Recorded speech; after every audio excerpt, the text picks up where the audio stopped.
প্রিয় দর্শক, সাজ্জাদ কাদিরের শুভেচ্ছা নিন। আওয়ামী লীগ সরকার আজ বেশ খানিকটা অতীত হয়ে গেছে।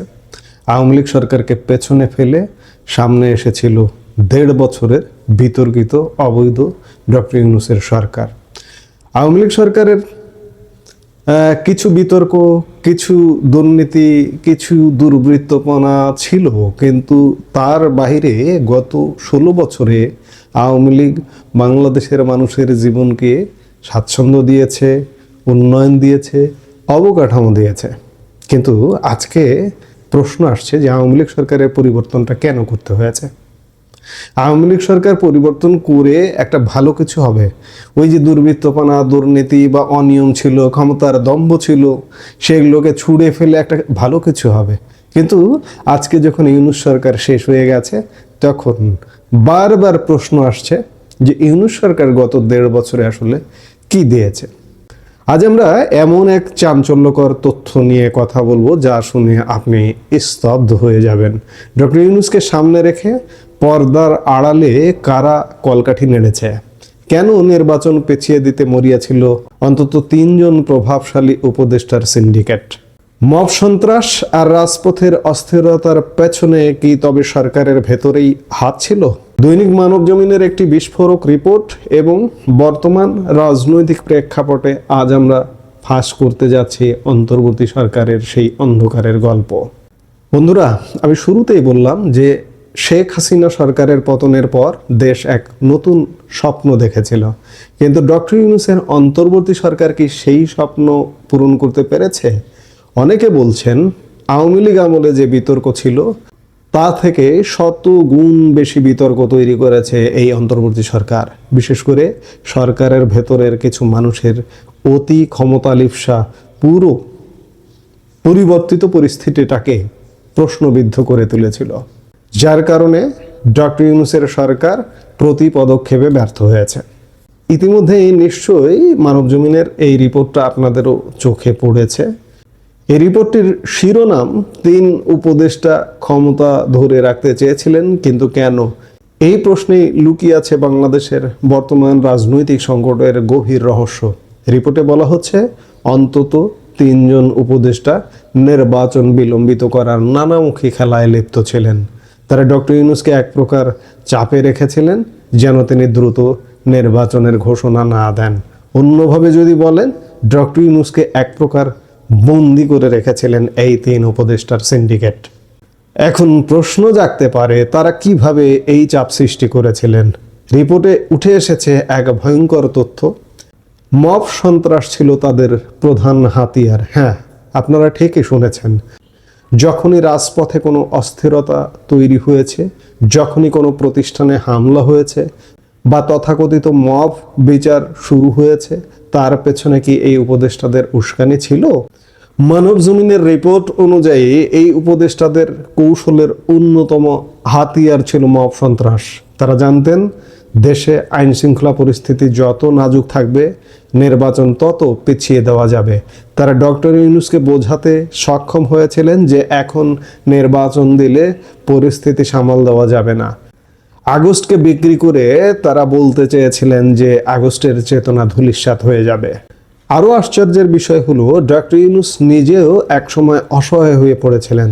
তার সামনে একগাদা সংস্কারের প্রস্তাব দেওয়া হয়েছিল। এই সংস্কারের মোড়কেই মূলত ক্ষমতার মেয়াদ বাড়ানোর ছক আঁকা হয়েছিল। আপনারা কি খেয়াল করেছেন, প্রথম আলো বা ডেইলি স্টারের অফিসে যখন হামলা হয়েছিল তখন প্রশাসন কেন নীরব নির্বিকার ছিল? পুলিশের বড় কর্তারা কেন সময় মতো ব্যবস্থা নেননি? মানবজমিনের রিপোর্ট বলছে এর পেছনেও ছিল সেই উপদেষ্টাদের নির্দেশ। এমনকি খোদ প্রধান উপদেষ্টা ডক্টর ইউনূসকেও নাকি অন্ধকারে রাখা হয়েছিল। তিনি তখন ঘুমিয়েছিলেন বলে পরে এক সাংবাদিককে জানিয়েছিলেন। ভাবা যায়। এবার আসি ভূ রাজনীতির কথায়। এই ৩ উপদেষ্টার লক্ষ্য শুধু ক্ষমতা ছিল না, তারা চেয়েছিলেন তাদের পছন্দের কোনো শক্তির হাতে ক্ষমতা হস্তান্তর করতে। তারা বিদেশি দূতাবাসগুলোতে গিয়ে কূটনীতিকদের বোঝানোর চেষ্টা করতেন যে এখনই নির্বাচন দিলে উগ্রপন্থী বা অপ্রত্যাশিত শক্তির উত্থান ঘটবে। এমনকি জনমত জরিপগুলোও নাকি তারা নিজেদের মতো করে ম্যানিপুলেট বা প্রভাবিত করতেন। এখানে একটি রোমাঞ্চকর তথ্য আছে। একজন উপদেষ্টা দক্ষিণ এশিয়ার একটি দেশে গিয়ে নাকি একদিনের জন্য নিখোঁজ হয়ে গিয়েছিলেন। বাংলাদেশের মিশন তাকে খুঁজে পাচ্ছিল না। কেন এই রহস্যময় অন্তর্ধান? তিনি কার সাথে গোপন বৈঠক করেছিলেন? অন্যদিকে একটি আঞ্চলিক শক্তির চাপ আর নিজের রাজনৈতিক ভবিষ্যৎ চিন্তা করে ডক্টর ইউনূস শেষ পর্যন্ত নির্বাচনমুখী হতে বাধ্য হন। তার হয়তো ভয় ছিল নির্বাচন ভণ্ডুল হলে তার দীর্ঘদিনের অর্জিত পার্সোনাল ইমেজ বা ব্যক্তিগত পুঁজিপাটটা সব ধুলোয় মিশে যাবে। লন্ডন বৈঠক ছিল সেই নির্বাচনমুখী যাত্রার একটি বড় অংশ। কিন্তু মজার ব্যাপার হলো সেই তিন উপদেষ্টা এই বৈঠকটিও বানচাল করার চেষ্টা করেছিলেন। কথায় কথায় আওয়ামী লীগের দুঃশাসনের কথা আসে। দুঃশাসন কাকে বলে, কত প্রকার, ইউনূস সরকার সেটি দেখিয়ে দিয়েছে। অন্তর্বর্তী সরকারের এই তিন উপদেষ্টার ভূমিকা কি আওয়ামী লীগের দুঃশাসন যেটাকে এরা বলে বা যারা বলে তার ধারে কাছে কি ছিল? মোটেই নয়। ভয়ঙ্কর ক্ষতিকর ছিল ইউনূসের 1.5 বছরের শাসন আমল। তারা প্রশাসনকে কবজা করে নিয়েছিলেন। এমনকি এক পর্যায়ে মনে হচ্ছিল তারা ডক্টর ইউনূসকে সরিয়ে নিজেরা মসনদে বসবেন। দেশের রাজনৈতিক দলগুলো কিন্তু এই বিষয়টি খুব কাছ থেকে পর্যবেক্ষণ করেছিল। বিশেষ করে প্রধান রাজনৈতিক শক্তিগুলো ধৈর্য ধরে অপেক্ষা করেছে। বিশেষ করে বিএনপির কথা ইঙ্গিত করেছে মানবজমিনের এই রিপোর্টটি। তারা কোনো হঠকারী সিদ্ধান্তে পা দেয়নি বলেই হয়তো আজ আমরা নির্বাচনের পথে এগোতে পেরেছি, নইলে আজও নির্বাচন হতো না। কিন্তু এই যে 1.5-2 বছরের অস্থিতিশীলতা, মব জাস্টিসের নামে মানুষের ওপর অবিচার, এর দায় কে নেবে? এই উপদেষ্টাদের নাম কেন প্রকাশ করা হচ্ছে না? জনতা জানতে চায় কারা সেই কালপ্রিট যারা মানুষের স্বপ্ন নিয়ে সিনেমিনি খেলা খেলেছে। আমরা আশা করব, আমরা প্রত্যাশা করব, যেহেতু একটি নতুন সরকার, একটি রাজনৈতিক সরকার গঠিত হয়েছে, বিএনপি সরকার এই সমস্ত উপদেষ্টাদের নামে যেসব অভিযোগ উঠছে সেই সব অভিযোগ আমলে নেবে এবং তাদের বিরুদ্ধে ব্যবস্থা নেবে। তাহলে বিএনপির প্রতি বাংলাদেশের মানুষ, বাংলাদেশের এই যে 1.5 বছরের যে দুঃশাসন দেখেছে বাংলাদেশের মানুষ, তাহলে কিন্তু বিএনপির উপরে খুশি হবে মানুষ। ডক্টর ইউনূসের দুঃশাসনের কারণেই মানুষ কিন্তু বারবার বলবার সুযোগ পেয়েছে যে আগেই ভালো ছিলাম। আওয়ামী লীগের কথা কিন্তু গত 1.5 বছরে বারবার স্মরণ করেছে।